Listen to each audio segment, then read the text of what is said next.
"You're ruining our peace, Dorothy. Get out." Brandon didn't even look at me when he said it. He stood beside Natalie, his hand resting gently on her swollen belly, as if I were a ghost that had overstayed her welcome. My own son, my only child. I blinked at him, clutching the tea towel I had used to wipe his counter just minutes before. I had just baked banana bread, his favorite since he was 5. The scent still lingered in the kitchen, warm and sweet, but his words, they cut through it like cold air through a broken window. Natalie didn't say anything, not with words. She just smirked, one hand rubbing her stomach, while the other reached to close the nursery door behind her. I had spent the morning folding baby clothes in that room. Now I was being erased from it. If you've ever been disrespected by someone you love, this story will speak to your heart. They said it was temporary when I moved in. Just until I healed from my surgery. Just until they got back on their feet. That was 8 months ago. Now apparently I was a burden, a shadow in their perfect little life. Brandon's voice had changed. Low, stern, like I was some tenant late on rent. I opened my mouth, but no sound came. I just stared at the banana bread cooling on the counter. That night, I couldn't sleep in their house, not after being spoken to like that. I lay on the pull-out couch in the den, eyes open, listening to the soft hum of the refrigerator and the occasional creak of the floor upstairs. Every sound reminded me I was unwelcome. There was one thing I kept beside me on the little side table, my blue china teacup. The only one left from the set my mother gave me on my wedding day. Brandon used to sip hot cocoa from it when he was small. He said it made him feel grown up. Now it was the last thing I owned in this house that hadn't been boxed away or discarded. That cup had survived 2 moves, a flood, and my late husband's clumsy hands. And here it was again, whole, while I felt shattered. I thought about leaving in the morning, calling my sister in Ohio, maybe even checking into a hotel, but something in me stiffened. I wasn't going to be chased out like some stray dog. I whispered to the dark room, "This is still my son, my home for now." But even as I said it, I knew. Something in Brandon had changed. It wasn't just Natalie's influence. There was a hardness in his eyes I didn't recognize, a silence behind his smiles. Still, I placed the cup gently on the table and covered it with a cloth. If I had to go, I'd go with my dignity. And my mother's teacup. The next morning, Brandon wouldn't look me in the eye. He came into the kitchen in his usual hurry, buttoning his shirt, grabbing his keys, mumbling something about a client meeting. But I noticed it. The way he stiffened when I handed him his coffee.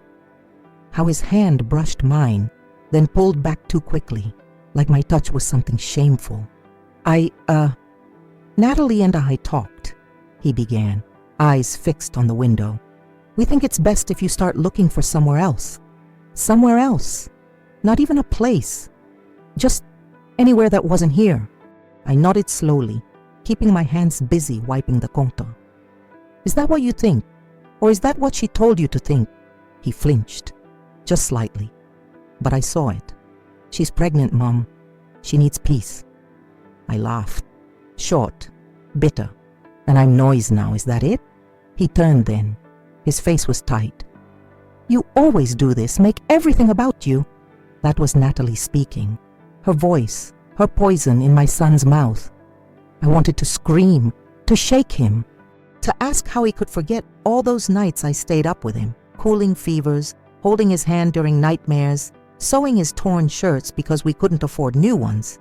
But I didn't. Instead, I picked up the teacup, held it in both hands, and said softly, "I'm not the one who forgot where peace comes from." He didn't answer. He just left.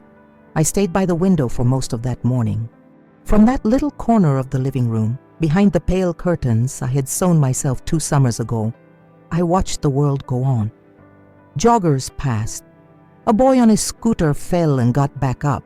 A dog barked at nothing and wagged its tail anyway. Inside, silence had teeth. Natalie came down around 10. Not a word to me. She walked past like I was a shadow burned into the wallpaper. She smelled of lavender and entitlement. Her heels tapped confidently across the hardwood I had helped them install. Back when helping still meant something.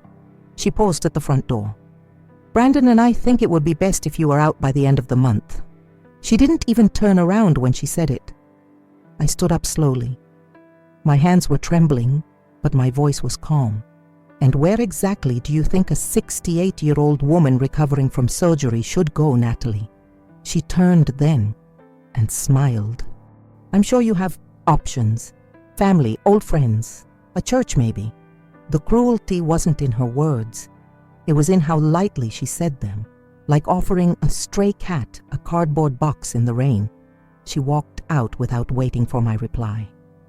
I sat back down. The curtain shifted in the breeze, and I thought, even the house wants me gone. That night, after they'd both gone to sleep, the hallway quiet, the baby monitor buzzing softly behind their closed door, I sat in the guest room and opened the drawer Brandon never touched. Inside was a shoebox, wrapped in faded tissue paper. I had kept it hidden beneath layers of winter scarves and forgotten linens, not because it was a secret, but because I knew he'd never look. Brandon was never one for the past. Inside, hospital bracelets from his birth, his first school photo with the crooked smile, a letter from his father written during our hardest year, the year we almost split, but didn't, and taped to the underside of the lid, the receipt for the down payment on this very house. My name, right beside his. He'd asked me for help 5 years ago, said the bank wouldn't approve the loan alone, said he'd pay me back. He never did. I never asked. I wasn't going to use it as a weapon. That's not who I am. But in that moment, with my dignity bruised and my place in his life crumbling, I needed to remember something important. I wasn't here by charity. I had built this life with him, stone by stone, sacrifice by sacrifice. I held the bracelet in my palm, the one with his newborn name scrawled in black ink. My fingers curled around it like a prayer. He may have forgotten, but I hadn't. The next morning started like any other, but everything felt off. I burned the toast. Not just a little. Black edges, smoke curling like whispers around the toaster. I stared at it longer than I should have, until the alarm chirped and Natalie came down, barefoot and annoyed. She waved her hand dramatically. "Seriously? Can you not manage breakfast without burning the house down?" She didn't even wait for an answer. Just opened a window and muttered something about smoke and hormones as she left the kitchen. I scraped the charred toast into the sink. The smell clung to my sweater, sharp and bitter. Brandon came down next, shirt wrinkled, tie in hand. "Toast's burnt," he said, more like a headline than a complaint. I didn't look up. It happens. He hesitated just long enough to almost say something kind. But then Natalie called from the hallway, and whatever softness might have lived behind his eyes vanished. I poured my coffee and sat at the edge of the kitchen table. They didn't invite me to join breakfast. Natalie placed 2 perfect slices of multigrain on their plates, added avocado, and lit a candle like it was Sunday brunch in a magazine. No one spoke to me. No one asked if I wanted any. I stared at the mug in my hands, the blue china one with the tiny crack near the rim, the one that still held heat better than any of their fancy ceramic ones. The candle flickered. My place at the table remained empty. That afternoon, while they were out, probably at one of those prenatal yoga classes where everyone pretends to be happy, I found myself drawn to the hallway upstairs. I hadn't gone up in weeks. I respected their space, even when they didn't respect mine. But something pulled me. Maybe memory, maybe longing. The walls were filled with photos, their wedding, vacations, a blurry ultrasound pinned with a rose gold tack. Everything perfectly curated, perfectly staged. And then I saw it. The frame that used to hold a picture of Brandon and me. Him at graduation, arms wrapped around me, my lipstick on his cheek. Empty. The frame still hung on the wall, but the photo was gone. I stood there staring at it until I realized what had replaced it. A smaller photo of just him and Natalie, smiling with perfect teeth and matching sweaters. No space for me anymore. I touched the edge of the frame. Dust clung to my fingers like grief. In their effort to make a peaceful life, they had erased me. Not just from the house, but from the very narrative of who Brandon was. As if his mother had never been there. As if I had not cried beside him during college rejection letters, stayed up when he had the flu, bought that damn suit for his first job interview. I stepped back. The hallway felt colder than the rest of the house. I turned off the light behind me. That evening I sat in the den, folding my clothes neatly into an old suitcase. Not packing, not yet, just organizing. The way you do when your mind is too full of noise. From the other side of the wall, I heard laughter. Natalie's, sharp, clear, and deliberate, like glass clinking. She still thinks this is her house, Natalie said between giggles. She walks around like a sad little queen, holding that ugly teacup. Brandon didn't laugh, not right away. But he didn't defend me either.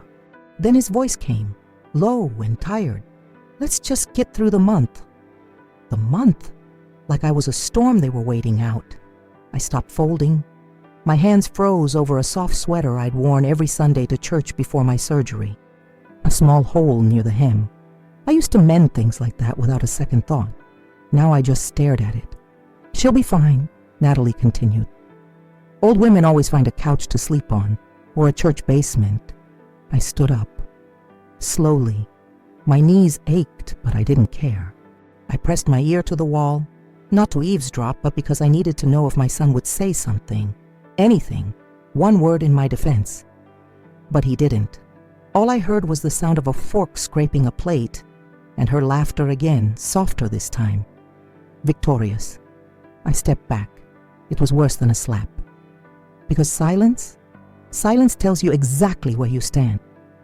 The next morning, I pulled a small box from the top of the wardrobe, wrapped in navy blue paper, tied with a silver ribbon that had dulled over time. I had bought it months ago, when Natalie first announced her pregnancy. It was a christening blanket, hand-stitched, ivory cotton, soft as breath, with tiny initials embroidered in the corner. BMR, for Brandon Miller Rivers. I thought the baby would carry his father's name. I thought I'd be welcome at the christening. I never gave it to them. Something always held me back. Maybe intuition, maybe pride, maybe the quiet knowledge that Natalie would wrinkle her nose and say, "Oh, we're doing a more modern theme." Still, I had hoped. I ran my fingers over the ribbon, then placed the box on the nightstand.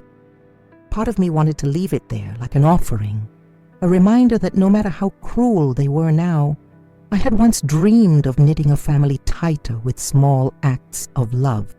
The blanket wasn't just a gift.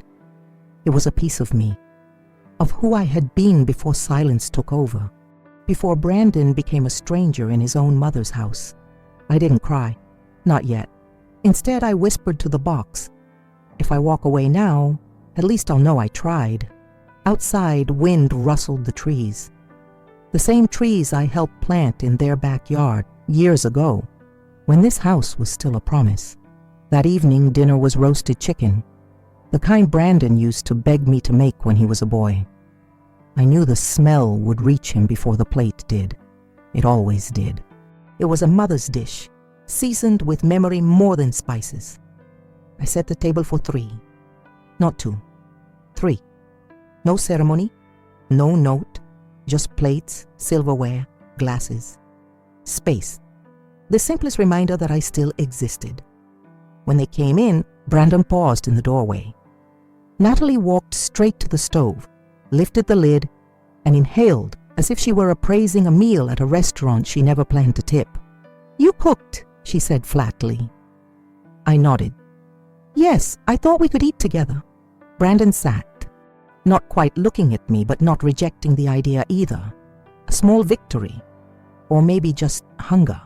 Natalie sat last, her chair scraping harshly against the floor. I thought we agreed we were ordering Thai tonight. "No," Brandon murmured, cutting a piece of chicken. It's fine. For a moment, just a moment, the room felt like it used to. The clink of silverware, steam rising, the quiet that comes before conversation. I waited for someone to speak, to ask about my day, my health, my plans, anything. Instead, Natalie cleared her throat. "So, about the moving plan," she said, stabbing a potato as if it offended her. "We should pick a date before things get awkward." Brandon didn't stop her. My fork hovered in the air. My appetite disappeared. The chicken cooled on my plate, untouched. The clock on the wall ticked, louder than their voices, louder than my heartbeat. I realized then that this chair at the table wasn't a place anymore. It was a countdown. Later that night, I wrote him a letter. Not because I planned to send it, but because words left unsaid have a way of curdling inside you. I needed to lay them out, even if only on paper. Even if only for me. "Brandon, I remember when you were 7 and came home crying because a boy at school called you a mistake. You threw your backpack at the door and locked yourself in your room. I sat outside, holding a cup of milk and whispering through the door, 'You are not a mistake. You are the best thing that ever happened to me.' Do you remember?" "I do. I remember your fevers, your braces, how you clutched my hand before your driving test, and how you called me after your first heartbreak, voice shaking like it did when you had nightmares. You've forgotten all that maybe. Life moves fast. People grow up. But I want you to know this. I was never here to be a burden. I came because you said you needed me. I stayed because I thought. You wanted me. If I leave now, it won't be out of anger. It'll be because love deserves air. And in this house, there's none left for me. I signed it, Mom. Just that. Folded it neatly, slid it into an envelope. No address, no stamp. I tucked it into my Bible between Psalms and Proverbs. Some truths don't need to be mailed to be heard. The following day was quiet. That kind of silence that feels padded, like the house itself is holding its breath. I spent most of it doing laundry. It might seem strange, but I wanted to leave the linens clean. I don't know. Maybe it was a habit. Maybe it was dignity. Maybe it was just easier than crying. I folded the sheets slowly, pressing each one with care, as if smoothing them could erase the wrinkles inside me. The towels smelled like lavender softener, the one Natalie bought, the one I always found too sharp. I didn't fold hers, just Brandon's. A shirt I'd given him last Christmas, navy blue, still hanging on to the scent of his cologne. A pair of socks with holes I knew he'd never mend. A sweater he never wore, but I kept washing anyway. The washing machine beeped. I stood there for a moment, hands on the lid, trying to catch my breath. That's when I heard it. Not laughter this time, but whispering. Natalie. On the phone. I couldn't make out every word, but the pieces were sharp enough. She won't fight it. She's too tired. Brandon feels guilty, but I told him it's better this way. Before the baby comes. Before the baby comes. As if I were a stain they needed to scrub out before Joy could move in. I folded the last towel and placed it gently on the stack. Then I whispered to no one, "You'll remember me when the quiet comes."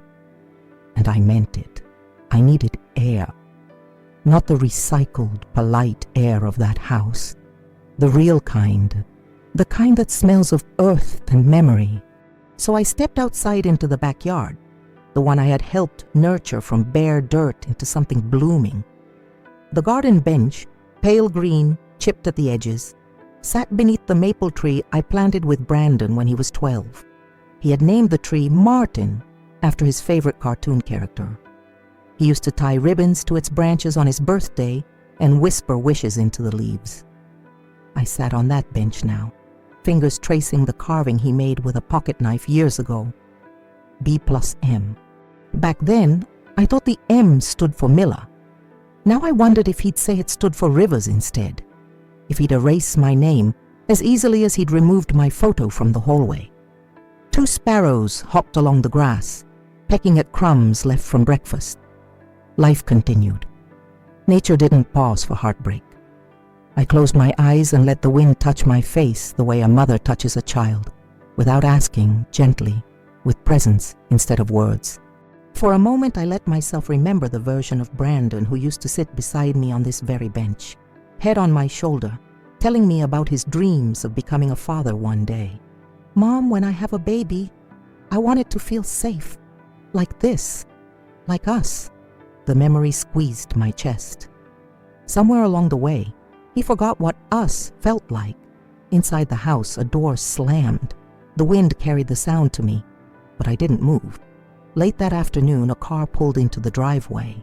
A silver SUV I didn't recognize.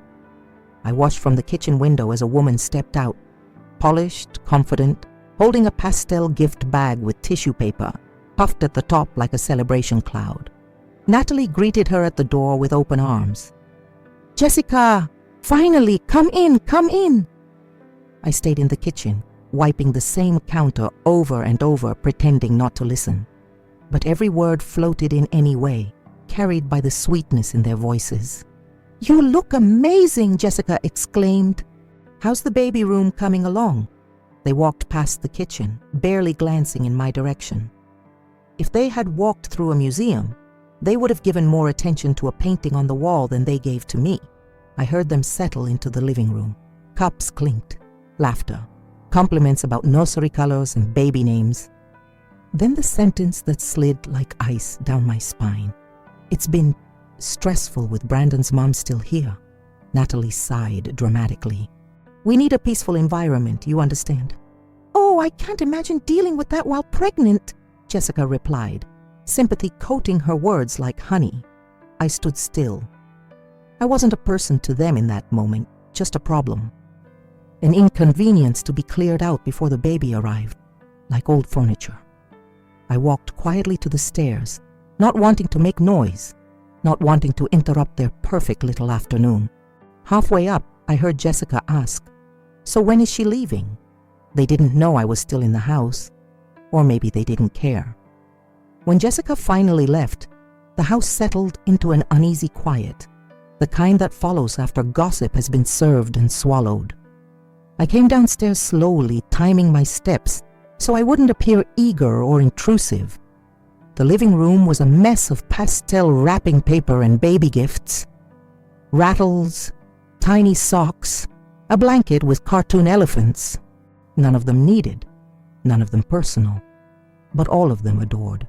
On the coffee table sat a plate with half-eaten cupcakes, crumbs scattered like someone had enjoyed sweetness without earning it. I wasn't offered one. In the kitchen, I found the teapot still warm. They had made herbal tea, a blend I bought, but left only the dregs. 2 cups rinsed, drying by the sink. Not 3. Natalie walked in, scrolling through her phone, not lifting her eyes. "We're going out for dinner with friends. There's lasagna in the fridge, if you want it." If I wanted it. The words landed like a bone tossed to a stray. I nodded. "Thank you." She was already walking away. "Oh, and don't wait up." After the door closed, I sat at the table alone. The lasagna was cold. I warmed it, served myself a small piece, and ate in silence. The dining room lights were too bright for just one person, but I left them on anyway. Darkness would have felt like agreement. As I chewed, I looked at the 2 empty chairs across from me. One for my son, one for the woman who had replaced my presence with scented candles and curated smiles. And for the first time since moving into that house, I didn't feel like a guest. I felt like a ghost. I washed my dish carefully, as if the simple act could hold me together. The house was still empty when I finished. No voices, no footsteps, just the distant hum of the refrigerator and the faint ticking of the clock above the stove. I was heading to the den when headlights swept across the window. Car doors, laughter, keys jingling. They were home. I moved quietly, not wanting to seem like I had been waiting up, even though I had. As I reached the hallway, I heard my name, not Mom, Not Dorothy. Just my name. She'll be gone soon. Dorothy just needs a push, Natalie whispered sharply. Trust me. Once she feels uncomfortable enough, she'll leave on her own. There was no softness in the way she shaped my name. It sounded like something sour on her tongue. Brandon sighed. I don't want to hurt her. You're not, she insisted. You're choosing your family. This family. A pause. Then the sound of a kiss. Long, reassuring, sealing the decision like a stamp on a letter already written. My hand rested on the wall to steady myself. This family. As if I were not part of it. As if I were a chapter to tear out so the story could continue without interruption. I stood there in the dark hallway, the only witness to a conversation I was never meant to hear. Footsteps approached. I slipped into the den before they saw me. I sat on the edge of the sofa, heart trembling, and pulled the blanket to my chest. They didn't see me. They didn't want to. The next morning came with a sharp chill in the air, even though the sun was out. I opened the window slightly, hoping the breeze would calm the heat rising in my chest from the night before. I was in the kitchen stirring oatmeal when Brandon came down, rubbing his temples like he hadn't slept. He didn't notice me at first, or pretended not to. When he finally looked up, it was with that same half-hearted guilt that had started to show more often in his eyes. Morning, I said gently. He grunted. Natalie wants to rearrange the den. She said it feels too cluttered. Cluttered. That meant my things. I nodded. Just let me know what she wants moved. He poured his coffee. The silence between us sat like a third person in the room, breathing heavy. Then he said something I wasn't ready for. She thinks it's time for her to have space. Without, her always around. Her. He didn't mean Natalie. He meant me. He couldn't even say it. Couldn't say my mother. Couldn't say you. Just her. Like I was a problem they couldn't quite name without shame. I turned away, pretending to rinse a spoon. I didn't realize I'd become a ghost in my own son's mouth. He didn't reply, just walked out, coffee in hand. I stood there, the spoon dripping water, my chest hollow. That was the moment I realized. He had already packed me away in his heart. I was just catching up. That afternoon, I heard furniture being dragged upstairs. Dull thuds, muffled laughter, the rhythm of two people building a future they no longer imagined me in. Curiosity, or maybe longing, pulled me to the hallway. The nursery door was open. Natalie stood inside with Brandon, arranging a white wooden cradle by the window. I had bought that cradle. Not new, but restored, with my own hands. I had sanded it, painted it, lined the mattress with soft cotton I stitched myself. They didn't see me at first. Natalie ran her palm across the rail. We should change the color. This beige feels old. Old. Brandon nodded. Yeah, maybe something more modern. My fingers tightened around the door frame. Before I could speak, Natalie noticed me. She smiled, polite, cold. Oh, Dorothy, we're just making some changes. I stepped inside slowly. The mobile I had crocheted, little stars and clouds, lay on the floor beside a pile of discarded items. My handiwork, treated like clutter. I thought we agreed the nursery was finished, I said softly. Natalie tilted her head. We're updating it. First-time parents, wanting things our way. I reached down to pick up the mobile, brushing off a bit of lint. It felt fragile now, as if my touch might unravel it. Natalie's voice lowered. Some things don't fit the life we're building. Not some things. Someone. Brandon shifted his weight, uneasy. He opened his mouth, but nothing came out. I held the mobile to my chest, its tiny stars trembling. For the first time, I didn't ask to stay. I simply stepped back, placed the mobile gently on the dresser, and whispered, "May this child never feel unwanted in their own home." Neither of them answered, but the silence that followed cried louder than any apology could. Act 3 begins here, the descent into the deepest humiliation. It happened on a Saturday night, the kind that used to mean movies and popcorn when Brandon was little. Now it meant I was to stay unseen. Natalie had invited friends over for dinner, 4 of them, dressed as if the evening were an audition for a perfect life. The table was set with their best plates, gold-rimmed glasses, linen napkins folded like lilies. I wasn't asked to join. I was told, gently but firmly, "It'll be more comfortable for everyone if you eat in the den tonight." The den. The room they were planning to rearrange to erase me. I nodded, pretending it didn't sting. I heated a bowl of soup and carried it quietly to the den, closing the door behind me. The voices from the dining room carried through anyway. Laughter, clinking glasses, compliments on the decor. Then my name. "So, your mother-in-law's still here?" A man chuckled. Natalie sighed, loud enough for me to hear. "For now, but we're working on it. It's just too much energy in the house. You know how older people can be." Laughter followed. Brandon didn't defend me. He raised a toast. "To peace before the baby arrives." Glasses clinked. My spoon froze halfway to my mouth. Soup trembled inside the bowl, the way my heart trembled inside my chest. I set it down. Not angrily, not loudly, just set it down, because something inside me cracked. And once it cracked, it couldn't pretend anymore. I listened to them celebrate my removal as if it were a renovation. When the laughter swelled again, I covered my mouth with both hands to hold in the sound that wanted to escape. Not a cry, not a scream, a broken kind of silence. When their guests finally left, the house dimmed into that messy quiet that follows artificial joy. Glasses half full, crumbs on the table, napkins abandoned like wilted flowers. I stepped out of the den, holding my empty bowl. My knees were stiff, but my heart felt heavier than my body. In the kitchen, I began clearing the dishes. It was habit. Even after being hidden away like an inconvenience, I still cleaned. Some part of me believed that service was the last thread tying me to my son. As I reached for a wine glass, Natalie came in, heels dangling from her fingers. Her voice slurred just enough to reveal her truth without filters. "You don't have to do that," she said. "Really, we'll manage once you're gone." I set the glass down gently. "I'm just tidying up." She stepped closer, lowering her voice. "You sitting in there eating alone?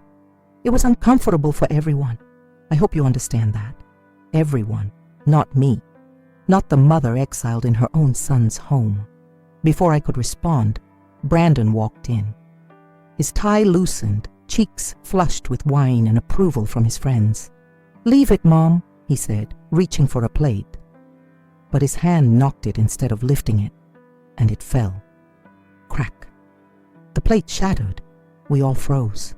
Pieces scattered across the floor like the remnants of something once whole, like a symbol too on the nose for anyone to miss. Brandon rubbed his forehead. "See? This is why we need less tension in the house. Not, 'I'm sorry.' Not, 'Let me help you.' Not, 'Are you all right?' Just blame, swept in my direction like the shards at my feet. I knelt to pick them up, slowly, carefully, the way a woman learns to handle the pieces of her life when others have broken them. Natalie didn't bend. Brandon didn't kneel. They just watched. And for the first time, a thought came to me not as a whisper, but as a door swinging open. I will leave, but not the way they expect. After they went upstairs, I gathered the broken pieces of the plate into a small box. Every shard, no matter how tiny. I didn't know why, only that discarding them felt too familiar, too much like what was happening to me. I placed the box beneath the sink, washed my hands, and went to the bathroom to breathe. The mirror above the sink was harsh under the bright light. I stared at my reflection, at the fine lines around my mouth, the gray strands escaping my bun, the tiredness that had settled where warmth once lived. It struck me how long it had been since I last saw myself, really saw myself. Not the mom version, not the helper, not the burden they now labeled me as, but Dorothy Miller, a woman who once had a life beyond motherhood. I touched the mirror with the tips of my fingers, leaving faint smudges. My wedding ring, thin from years of wear, glinted weakly in the light. I thought of my late husband, Daniel, and how he used to cup my face after long days and whisper, "You give too much of yourself, Dot. One day keep a little for you." I ignored him then. I heard a muffled laugh upstairs, Natalie's laugh. It pierced through the silence and sank into my chest. I whispered to my reflection, when did I stop belonging in my own story? My eyes filled, but I refused to let a tear fall. Not here. Not tonight. I straightened my shoulders, turned off the light, and walked out of the bathroom in darkness. Because some truths are easier to face when you can't clearly see the damage. Sleep didn't come that night. I lay on the pull-out sofa, listening to the quiet breathing of the house. A house that no longer breathed with me in it. Around 2 a.m., so I reached for my phone. My sister Helen had called earlier in the week. I hadn't answered. I told myself I was busy, tired, or cooking, excuses stitched from pride and shame. Now her name sat on my screen like an invitation to collapse. My thumb hovered over call. What would I say? Helen, my son doesn't want me. Helen, I'm being pushed out of a home I helped build. Helen, I raised him with love, and now I'm being treated like clutter left on the porch. The words felt heavy, humiliating. Speaking them out loud would make them real. Instead, I opened our last message thread. Months ago, she had written, "Are you happy over there, Dot? Truly happy?" I had replied with lies made of politeness. "Yes, they need me. I'm fine. Fine. The kind of fine that hides bruises under sweatos." I clicked, call. Once. The phone rang. Once. Twice. I panicked and hung up before her voice could answer. I pressed the phone to my heart as if holding it there could steady me. I wasn't ready to be witnessed in my pain. Not yet. Some wounds need the dark to shape themselves before they can be spoken. I set the phone beside me, screen down, and whispered into the silence. When did needing help start to feel like failure? The room didn't answer, but the question lingered like a weight on my chest. Sunday mornings used to be sacred in my life. Church bells, fresh flowers on the kitchen table, the smell of pancakes and maple syrup filling the house. A day for family, rest, grace. This Sunday, silence greeted me instead. I woke early, out of habit, and made coffee quietly so the machine wouldn't disturb them. I didn't bother with pancakes. The joy in making them had been worn down like the non-stick coating of an old pan. I stepped outside with my mug and sat on the porch swing. The air was crisp, the kind that wakes the skin and tests the heart. A neighbor across the street loaded her toddler into a car seat, laughing as he kicked off his shoes. A father came out with a diaper bag, kissed his wife, and they drove away. A whole family moving together. My fingers tightened around my mug. I remembered Sundays with Brandon, when he would crawl onto my lap at church, whispering questions about the stained glass angels, when he'd tug my hand, asking if God could see him when he was sad, when he'd rest his head on my shoulder during hymns. He used to sing with me. Now he wouldn't even sit at the same table. The front door opened behind me. I didn't turn. Natalie stepped onto the porch, arms folded. "We're going to brunch with friends. You don't need to wait up or cook." As if she were doing me a kindness. I nodded. "Enjoy." No invitation. Not even a polite one for show. Before leaving, she added, "It's just easier when it's us." Us. There it was again. That word carving me out of the picture like I never belonged in it. She left. The door closed. I looked at the empty street and whispered, "When did I stop being part of us?" The only response was the swing's slow creak beneath me. After they left for brunch, I dressed slowly. A long skirt, a soft cardigan, the pearl earrings Daniel gave me on our 10th anniversary. I hadn't worn them since moving in. They felt like a reminder of a woman I used to be, one with a place, one with a voice. I walked to the small neighborhood church 3 blocks away. The air smelled faintly of rain, though the sky held itself together. My steps were steady, but inside, I felt like a cracked vase being carried across a room. The church wasn't crowded. Families whispered greetings, children swung their legs against wooden pews, an elderly couple shared a hymnal. I slipped into a pew near the back, the place where people sit when they don't want to be noticed but need to be present. The choir began to sing a hymn I hadn't heard in years. Softly and tenderly, my throat tightened on the very first line. Come home, come home. The words struck something deep. Home, a word I no longer knew how to hold. A woman sitting 2 seats away glanced at me and offered a warm smile. Not a curious one, not a pitying one, just gentle, human. It almost broke me. During prayer, when heads bowed, I kept my eyes open. My whispered words weren't polished or holy. They were raw. God, I don't know where I belong anymore. For a moment I expected silence, the kind I'd grown used to. But instead, something inside me loosened, just enough for breath to come easier. Not an answer, not a solution, just air. When the service ended, I stayed seated as others left. I traced the grain of the wooden pew with my fingertips, letting the quiet fill me. I didn't feel better, but I didn't feel invisible. And that, for now, was enough to stand again. That evening, after I returned from church, a letter was waiting for me in the den. Cream envelope, handwritten name. Dorothy Miller. Brandon had placed it on my pillow. My first thought was dread. An official notice? A formal request for me to leave? I opened it with the caution of someone who has learned that kindness often wears a costume. But inside, it wasn't from Brandon. It was from our old family lawyer. A will, not Brandon's, not mine, Daniel's, my late husband. I had forgotten, or perhaps blocked out, that he had updated it right after we helped Brandon purchase this home. The house that now rejected me brick by brick.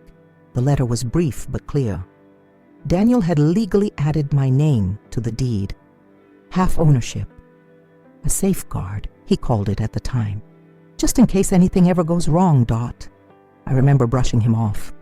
What could possibly go wrong, Daniel? He had smiled sadly. The future's not always kind, but I'll do what I can. Tears welled, uninvited. I read the line again.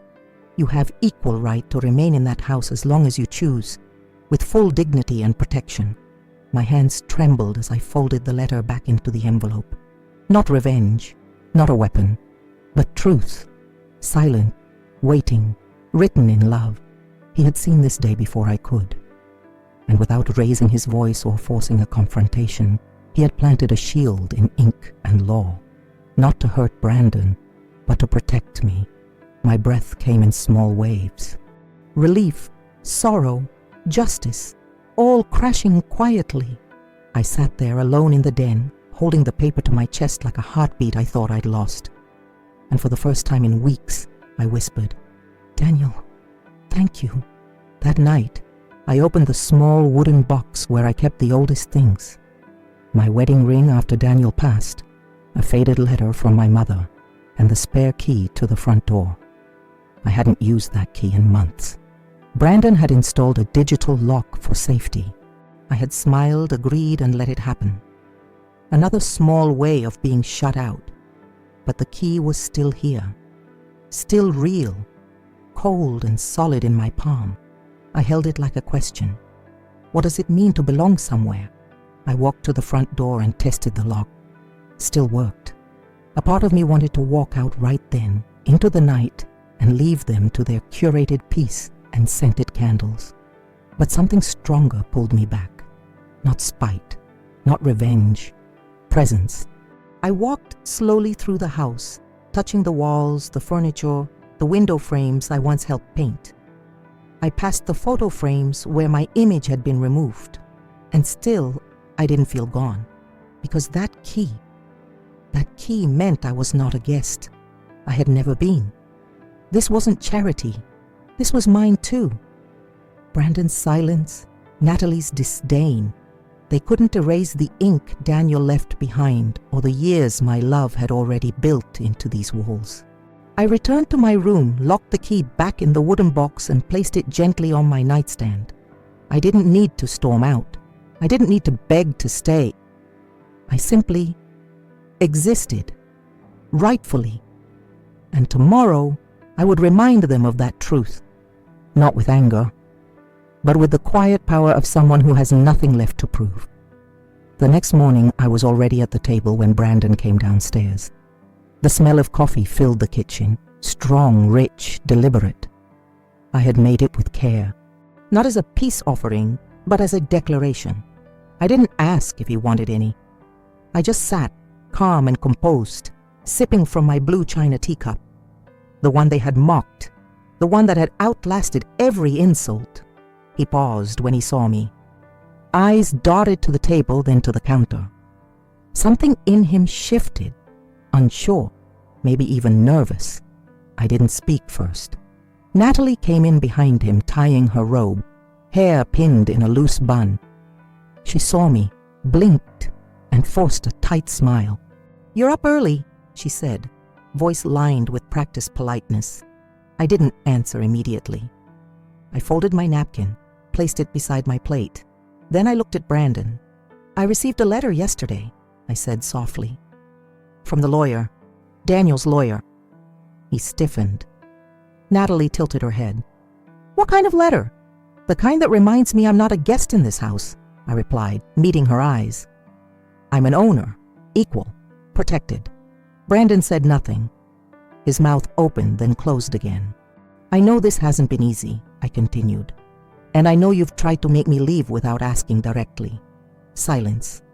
I stood, lifted my cup, and added with quiet clarity, "But I'm not leaving. Not like this. Not ashamed. Not erased." The room froze. No arguments, no apologies. Just the uncomfortable weight of truce filling every corner. I walked out with my head high. For the first time in months, the floor didn't feel like it belonged to someone else. It felt like mine. Later that day, I found myself drawn once more to the nursery. The room was quiet, golden light pooling through the window like spilled memory. The cradle sat by the wall, now repainted a pale green, a different color, but still my hands had once touched its wood, sanded its edges. A part of me lingered there. I stood in the doorway and didn't enter. Natalie was already inside, folding baby clothes into neat stacks. She looked up when she saw me and paused, one tiny onesie held mid-air. "You said you're not leaving," she said flatly. "I said I'm not being pushed out in shame," I corrected. "There's a difference." She returned to folding. "You're making this difficult." "No," I said gently. "I'm simply not letting you pretend I don't exist." Her lips pressed into a tight line. "Brandon needs peace. We both do. This tension, it's not healthy." I stepped just one foot into the room, gaze steady. "Then perhaps it's time Brandon asks himself what kind of peace he's choosing. One that silences, or one that includes." She didn't answer. I reached into my sweater pocket and pulled out the mobile, the one with the soft stars and clouds. I had repaired it after it was tossed aside. I placed it on the dresser beside the folded clothes. "I won't stay where I'm hated," I said, "but I also won't leave where I'm rooted." Natalie turned away, pretending to adjust a blanket. The mobile swayed slightly, catching a breeze. Its stars didn't sparkle, but they stood. So did I. That afternoon, I stepped outside to trim the rose bush by the front walkway. A small act, but grounding. The bush had been neglected, like so many things since I arrived, like me. Clippers in hand, I worked slowly, carefully. Each snip felt like reclaiming something. Petal by petal, I reminded myself I still knew how to tend to beauty, even when it was buried in thorns. "Dorothy?" I looked up. It was Mrs. Elkins from next door. Cardigan, cane, always kind. She approached the fence, her brow furrowed with quiet concern. "I haven't seen you much," she said. "Everything all right?" I hesitated. My instinct was to smile and say yes, to protect Brandon's image, to protect my pride. But I was done lying for other people's comfort. "No," I said gently. "Not really, but I'm finding my voice again." Her face softened. "If you ever need a cup of tea, you know where to find me." I nodded. "Thank you." She looked past me, toward the house, then leaned in slightly. "You've always been strong, Dorothy. Don't let anyone make you feel small." Then she turned and walked back to her porch, as if she had delivered a message meant to reach deeper than the words. I stood there, fingers brushing a newly opened rosebud. Someone had seen me, not as a nuisance, not as a shadow, but as a woman still standing. The petals trembled in the breeze, and I whispered to them, "You bloom anyway, don't you?" They didn't answer, but they didn't fall. That evening, as the house settled into its usual hush, I sat in the den with my Bible open, the lawyer's letter tucked neatly between the pages. The door creaked and I looked up. Brandon stood there, not with anger, not with pride, but with something else, something unsettled. He didn't step in right away, just leaned against the doorframe, one hand rubbing the back of his neck. "Mom," he said, voice quieter than I'd heard in weeks. I closed the Bible gently and waited. I didn't know about Dad's letter. I nodded. He did it to protect me, and you, in a way. So none of this would turn ugly. Brandon looked down. "I never wanted things to get like this." "But you let them," I said, not unkindly. "Every silence, every time you looked away." He winced. "I know," he whispered. I thought if we avoided conflict, it would be easier." I shook my head. "Easier doesn't mean kinder, Brandon. Ignoring pain doesn't erase it. It deepens it." He stepped into the room, slowly, like the floor might collapse. "Natalie's overwhelmed. The baby, everything. I was overwhelmed when I raised you. But I never exiled anyone to do it." He sat on the arm of the chair across from me, silent. "I'm not your enemy," I said softly. "But I'm not invisible either." He nodded, eyes glossy. "I don't want you to leave," he murmured. "That's not the point anymore," I replied. "The question is, do you see me here?" He didn't answer. But his silence, for once, didn't cut me. Because this time, it came with a bowed head. And that was the beginning of something new. The next morning, the tension arrived before the coffee. Natalie stormed into the kitchen, her steps sharp against the tile. Brandon followed, quiet, like someone walking too close to a cliff. "I heard what you two talked about last night," she said, arms crossed, eyes blazing. "So now what? She gets to stay and control everything?" I didn't flinch. "I don't want control," I said calmly. "I want respect, and I won't accept less. Not anymore." She scoffed. "This is my house, my family." I looked at Brandon. He shifted, avoided my eyes. But I didn't need his defense. I stepped closer, not aggressive, but steady. "I built this house with my hands, my savings, and my sacrifices. I've been quiet out of love, but silence isn't the same as weakness." Natalie's voice rose. "You think you can guilt us into letting you stay? Into backing off?" I smiled, not out of smugness, but out of clarity. "I don't need to guilt you," I said. "The truth already does that." Brandon stepped in then, quietly. "Natalie, that's enough." Her head snapped toward him. "You're taking her side?" He hesitated. "I'm not choosing sides," he said. "I'm choosing what's right." Her mouth opened, then closed. For the first time, she looked unsure. I turned back to the stove, poured myself a cup of coffee, and sat at the table. The kitchen fell into a silence neither of them could control. And in that silence, I took a sip. Not as a guest, not as a burden, but as a woman who had finally reclaimed her seat.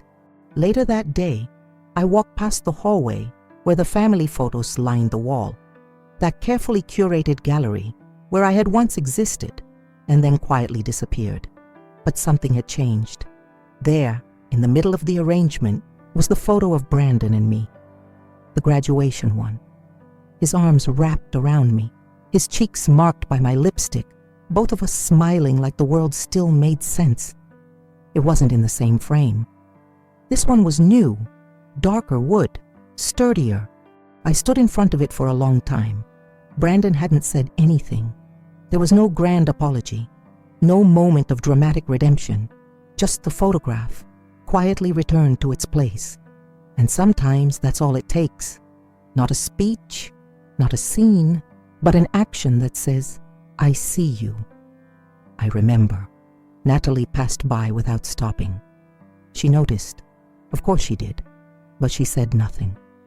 Just walked on, her silence heavy but powerless. I reached out and brushed a speck of dust from the corner of the frame. My fingers lingered there. It wasn't just a picture, it was proof. Proof that I had mattered, that I hadn't imagined the love, that once, before pride and manipulation clouded it, there was connection, warmth, truth, and maybe, just maybe, there could be again. The hallway light flickered on as I turned to leave. The photo stayed exactly where it belonged, and so did I. That evening, with the house quiet and dusk turning the sky into bruised lavender, I went to my room and retrieved the gift I had once hidden, the christening blanket, still folded, still untouched, ivory cotton, initials stitched with trembling hope, BMR. I had planned to leave it behind, thought it would mean more in silence than in confrontation. But now I knew it needed to be seen. I walked to the nursery. The door was open. Brandon stood inside, rearranging shelves, not in a performative way, but like someone trying to make sense of a space that hadn't felt right. He turned when he saw me. No tension this time, just curiosity. I made this when I first found out, I said, holding out the wrapped bundle. I didn't know if you'd want it. He took it carefully, almost reverently, unfolded it, ran his fingers across the initials. BMR, he murmured. You remembered. I remember everything, I said. That's what mothers do. He looked up, and there was something there I hadn't seen in years. The boy who used to cry when I left the room. The boy who once asked if God loved tired people too. I'm sorry, he whispered. I nodded. I know. He laid the blanket into the cradle. No ceremony, no explanation, just quiet acceptance. Natalie passed by the door and paused. She looked in, looked at the blanket, at Brandon, at me. She didn't say a word. But this time, she didn't walk away with victory in her eyes. The cradle didn't creak. It held the gift gently, like it understood what had shifted. And for the first time, the room felt ready for new life. Act Fifth begins now, where dignity returns, not with fanfare, but with grace. 2 days later, I began to pack. Not because I was being forced out, but because I had chosen it. Brandon came home early and found me folding my sweaters into a suitcase. His face fell. You're leaving? I am, I said, but not in shame and not in silence. He sat on the edge of the bed, shoulders low. Where will you go? My sister's, I said. She called again. I finally answered. He nodded, rubbing his palms together. I wish things had been different. They still can be, I replied, meeting his eyes. But not while I'm a source of tension in your home. Not while Natalie sees me as something to manage. He looked up, guilt flickering behind his lashes. I never meant for this to happen. I know. That's what makes it hurt more. We sat in silence for a moment. Not the heavy kind, not the punishing kind, just breath. Then he stood, walked to the closet, pulled out something wrapped in tissue paper. I was saving this, he said, for the baby, but I want you to have it. It was a small photo album, empty, leather-bound, with gold edges. For new memories, he said, better ones. I took it, my throat too tight for words. When the day came, I stood by the door with my suitcase. Natalie didn't speak, but Brandon hugged me, held me, and whispered, "This isn't goodbye." I looked him in the eyes and said, It's the beginning of a better kind of distance. Then I closed the door behind me. Not slammed, not bitter, just gently. I arrived at Helen's house just after sunset. Her porch light was already on, not out of habit, but intention, like she knew I'd need it. She opened the door before I could knock. "Took you long enough," she whispered, pulling me into her arms. The embrace unraveled something in me I hadn't even realized was still tied in knots. I didn't cry, not then, but I let myself be held. That night we sat on her garden bench, similar to the one back at Brandon's, but older, with chipping paint and a better view of the stars. I told her everything, not all at once, in pieces, like a puzzle I was still learning to name. She didn't interrupt, didn't pity, just listened the way only sisters can, with memory in their silence. I kept thinking if I just stayed quiet enough, loving enough, they'd see me again, I said. Helen placed her hand over mine. "Dorothy, you raised him. You gave everything. But even the strongest trees need space to regrow when the roots are bruised." I nodded slowly. The air was cool, the kind that wraps itself around you like a shawl. "I didn't want revenge," I whispered. "I just wanted not to be erased." "You weren't," she said firmly. "You still aren't." The stars above us blinked gently, like witnesses to small but sacred truths. I leaned back on the bench, closed my eyes, and let myself rest. Not because the pain was gone, but because it had somewhere safe to sit now. 3 weeks passed before Brandon called. I was in the kitchen with Helen, kneading dough for cinnamon rolls, the kind my mother used to make on Sundays. The phone rang once, twice, and I saw his name. I hesitated. Helen gave me a small nod, wiped her hands on her apron, and stepped outside without a word. I answered. "Hi, Mom." His voice was quiet, unsure. "Hi, Brandon." There was a long pause. Then, "The house feels different." "I imagine it does." "The nursery's ready. We hung the mobile." I closed my eyes. "Does it still spin a little to the left?" He chuckled softly. "It does." Another pause. "Natalie's trying. She doesn't know how to say she was wrong, but I think she knows." I let the silence breathe. "She asked me if we should invite you to stay for the baby's birth, for a few days." My heart didn't jump, not out of relief or yearning. It stayed still, steady, whole. I said, "Thank you, but I think I'll wait until I'm asked with kindness, not convenience." He didn't argue. He just said, "I understand." Then, "I miss you, Mom." This time I smiled, not with longing, but with peace. "I miss who we used to be," I said. "But I'm learning to love who I am now." He whispered, "So am I." We didn't say goodbye. We didn't need to. We just stayed on the line a moment longer, breathing, listening. And then I returned to the dough, letting it rise with the quiet satisfaction of something finally unfolding in its own time. Weeks turned into a season. At Helen's, I began reclaiming parts of myself I hadn't realized I'd abandoned. I joined her church choir. I started painting again. Nothing grand, just little scenes of gardens, windows, quiet mornings. I even began reading poetry aloud before bed, my voice softer but steadier than I remembered. One afternoon, I turned the guest room into something new. I moved the sewing machine by the window, hung up a small cross stitch that read, "You are not a guest here." Helen walked in and smiled. "Feels like a real room now." "It is," I said, "and I don't feel like a corner anymore." She tilted her head. "What do you mean?" I looked around at the sunlit walls, the open closet, the unpacked suitcase finally tucked away. "At Brandon's," I said, "I lived in corners.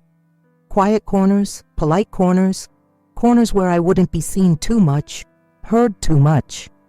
I paused, breathing in the scent of lemon oil and fresh laundry. "This room has no corners, just space." Helen stepped forward, touched my shoulder gently. "It was never about the room, Dot. It was always about being welcomed." I nodded. "And now I know what that feels like." I glanced at the cradle painting I'd done. Soft pastels, empty but peaceful. No names, No claims, just possibility. For the first time in a long while, I belonged fully in a space, not tolerated, not tiptoed around, seen. And that room, like my heart, no longer shaped itself around anyone else's silence. It was spring when I returned. Not to stay, just to visit. Brandon had called again. The baby had been born. A girl. They named her Lily. He asked gently, "Would you come? Just for a little while. She should know her grandmother." I arrived with no suitcase. Just a paper bag filled with warm rolls and the tiny quilt I had stitched in the quiet hours at Helen's. Soft pinks and whites, no initials, just hearts in the corners. Natalie opened the door. No smirk, no sigh. Just a simple, "Hello, Dorothy," not cold, not warm, but real. I stepped inside. The house was cleaner, quieter, a different energy. Brandon stood in the hallway holding a bundle wrapped in pale yellow. "Meet Lily," he whispered. I approached slowly. The baby's eyes fluttered open. Tiny fists, milk-soft skin, a piece that hadn't yet been broken by the world. "She's beautiful," I said. Brandon smiled, something gentle in his face. "She looks like you." I sat in the rocking chair, the one they had almost thrown out, and held her. She fit perfectly in my arms, as if she had been waiting for this moment. Natalie didn't hover. She just stood by the doorway, arms folded, watching.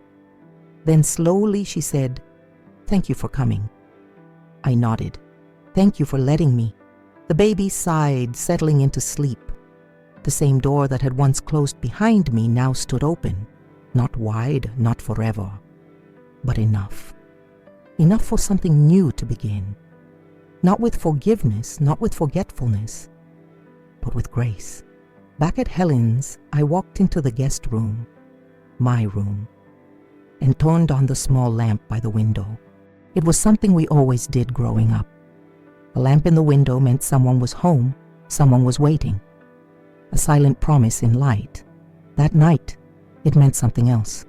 I sat by the window, watching the neighborhood wind down. A boy rode his bike one last loop before his father called him in. A dog barked at shadows. A woman across the street watered her plants, humming softly to herself. I sipped my tea, not from the blue china teacup.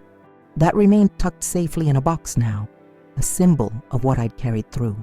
In its place, a new cup, a gift from Helen, etched with the words, "Still standing."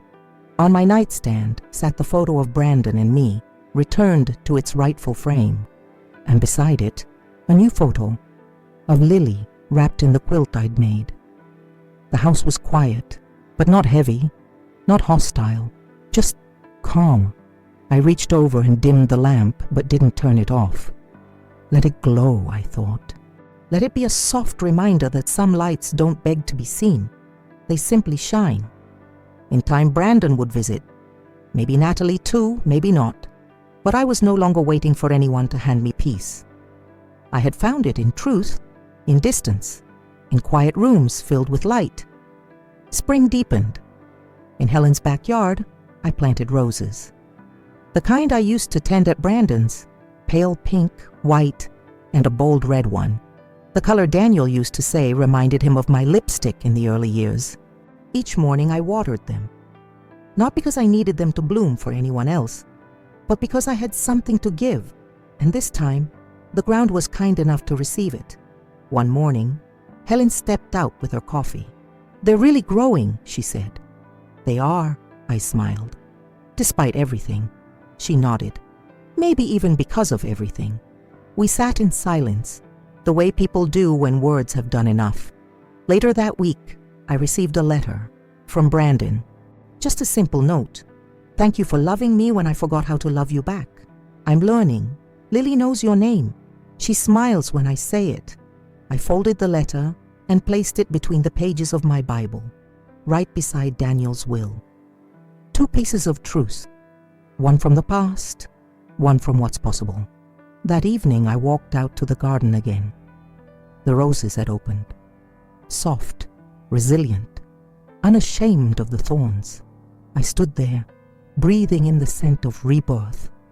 No dramatic endings, no vengeance, just peace, hard-earned, quiet, mine. Forgiveness doesn't erase pain, but it frees the soul to bloom again.